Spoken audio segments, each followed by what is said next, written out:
G guys, welcome to the Researchpedia channel and Easy Research Group।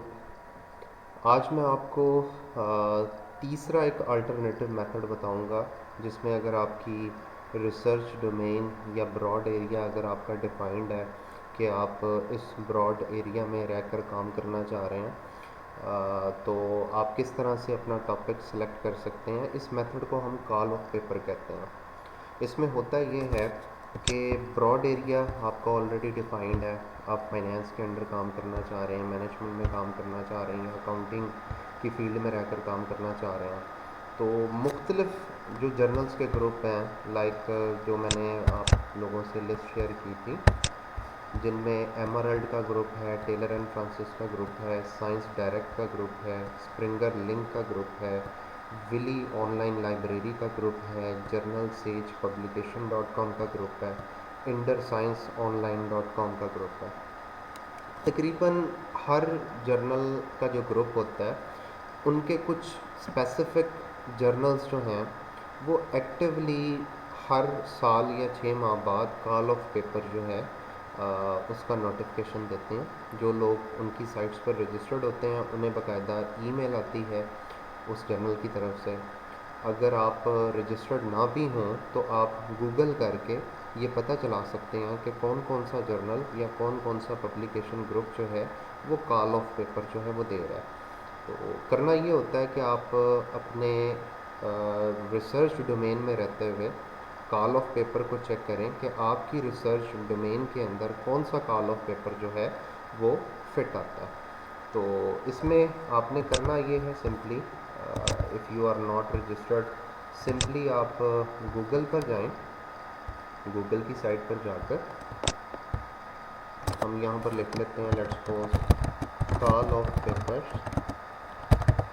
दो तरीके होते हैं, एक तो आप अपने डोमेन के ज़रिए भी सर्च कर सकते हैं, दूसरा आप जो पब्लिशिंग ग्रुप है, जर्नल्स का जो ग्रुप होता है उसके ज़रिए भी सर्च कर सकते हैं। तो मैं यहाँ पे कॉल ऑफ पेपर लिख लेता हूँ इन एमरल्ड। ठीक है, एमरल्ड के जर्नल में जितनी भी कॉल ऑफ पेपर होंगी मेरे सामने आ जाएंगी।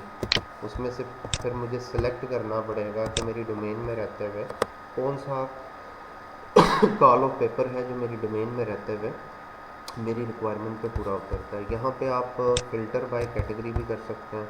आपके सामने कैटेगरीज आ रही हैं, आप अपनी डोमेन में रहकर ढूंढना चाह रहे हैं, लाइक आप मैनेजमेंट के ट्रैक को चूज़ कर सकते हैं, आप फाइनेंस, अकाउंटिंग या इकोनॉमिक्स के ट्रैक को चूज़ कर सकते हैं।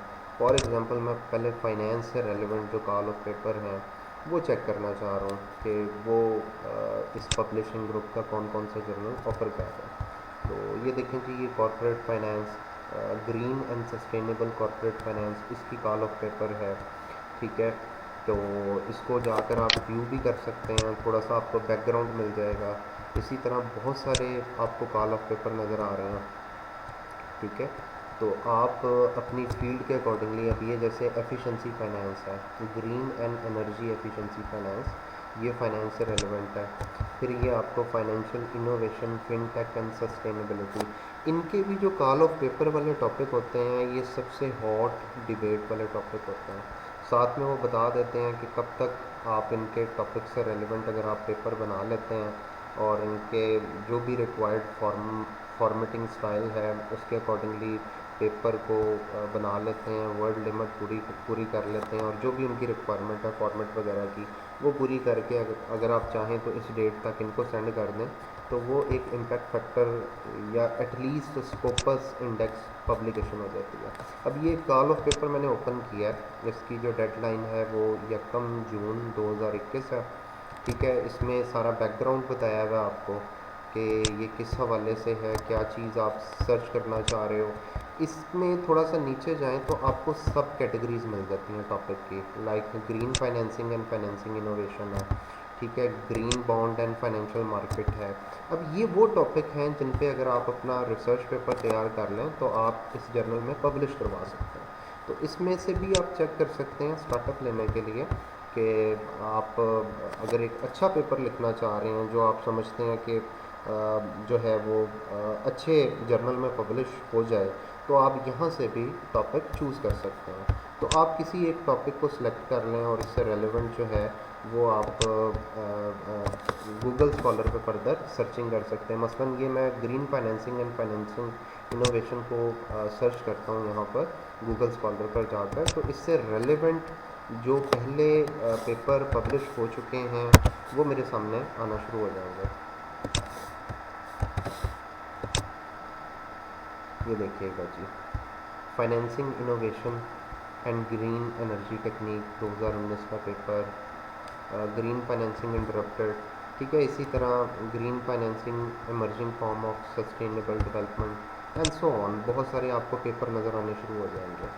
तो किसी एक पेपर को जो आपको थोड़ा सा क्लिक कर रहा होगा, आप उसको एज ए बेस पेपर रख कर अपना जो काम है वो शुरू कर सकते हैं। लेकिन अगर आपने इस जर्नल में पब्लिश करवाना है तो याद रखिएगा कि जिस टॉपिक को आप फाइनल कर रहे हैं उसमें एक डिपेंडेंट और एक इंडिपेंडेंट का होना ज़रूरी है। मीन्स इनमें से एक डिपेंडेंट होगा और एक इंडिपेंडेंट होगा। आप ये लिखकर भी सर्च कर सकते हैं, मसलन मैं ये लिख लेता हूँ, impact of green financing on financing innovation, ठीक है। इस तरह से अगर मैं सर्च करता हूँ तो इसका मतलब ये होगा कि ये मेरा इंडिपेंडेंट हो गया, ये डिपेंडेंट हो गया, तो उससे मिलते जुलते टॉपिक जो है वो मेरे सामने आना शुरू हो जाएंगे। तो आप जो है वो जिस तरह से भी सर्चिंग करना चाहो, सर्चिंग करके आप टॉपिक के अकॉर्डिंगली अपना कोई बेस पेपर जो है वो इस तरीके से भी फाइनल कर सकते हो। अब इसी तरह अगर मैं कॉल ऑफ पेपर में ट्रैक चेंज कर देता हूँ, अकाउंटिंग एंड फाइनेंस की बजाय मैं बिज़नेस मैनेजमेंट इसको चूज़ कर लेता हूँ, तो मेरे सामने इसी से रेलेवेंट बिज़नेस या मैनेजमेंट के जो सब फील्ड हैं, इसमें एंटरप्रेन्योरशिप भी है, इसमें बिहेवियरल जो फाइनेंस है वो भी आ जाएगी, इसमें जो है वो HRM भी आ जाएगी। तो उससे रेलेवेंट जितनी भी कॉल ऑफ पेपर हैं वो मेरे सामने आना शुरू हो जाएंगे। अगर इनको वन बाय वन आप देखते जाएं तो बहुत सारी आपको कॉल ऑफ पेपर जो है वो नज़र आ रही है। जैसे ये corporate innovation in response to कोविड-19 है, ठीक है, ये एक हॉट डिबेट बना हुआ है, ठीक है। Role of technology in e-commerce, ठीक है। और इसी तरह और भी बहुत सारे आपको टॉपिक नज़र आना शुरू हो जाएंगे जो आपके मैनेजमेंट ट्रैक से रेलेवेंट होंगे। तो आप इस तरीके से भी किसी एक को ओपन करके आप उसके सब टॉपिक्स को चेक कर सकते हो। मसलन अगर आप एंटरप्रेन्योरशिप में रिसर्च करना चाह रहे हो तो ये एक कॉल ऑफ पेपर पड़ी हुई है, शायद ये ख़त्म हो चुकी होगी उसकी डेडलाइन, आई डोंट नो कि यहाँ पे डेडलाइन इसकी है या नहीं है। बहरहाल हर कॉल ऑफ पेपर के नीचे आपको सब कैटेगरी ऑफ टॉपिक मिलना शुरू हो जाते हैं, तो आप कोई भी जो है वो चूज़ कर सकते हो, ठीक है, जो आपको अपीलिंग लग रहा है। तो ये भी एक मेथड है जिसके ज़रिए आप अपना बेस पेपर चूज़ कर सकते हो। उम्मीद है कि इस वीडियो के ज़रिए आपको समझ आ गया होगा कि किस तरह से डिफरेंट मेथड्स को इस्तेमाल करते हुए आप अपना बेस पेपर जो है वो चूज़ कर सकते हैं। पहला मेथड मैंने बताया था आपको कि आप अपने जो ब्रॉड एरिया में जो आप सब्जेक्ट चूज़ करते हो उसके कंटेंट को, अगर टेबल ऑफ कंटेंट को गूगल पे सर्च करके उसको फिर आप गूगल स्कॉलर पे फाइनलाइज कर सकते हो। दूसरा मैंने तरीका बताया कि आप इमर्जिंग इश्यूज़ या आप कंटेम्प्रेरी इश्यूज़ जो है वो अपने सब्जेक्ट के साथ ऐड करके उसके ज़रिए सर्चिंग कर सकते हो अपने बेस पेपर के लिए। और तीसरा तरीका ये कॉल ऑफ पेपर का तरीका है। तो उम्मीद करता हूँ कि आपको वीडियो की समझ आ गई होगी।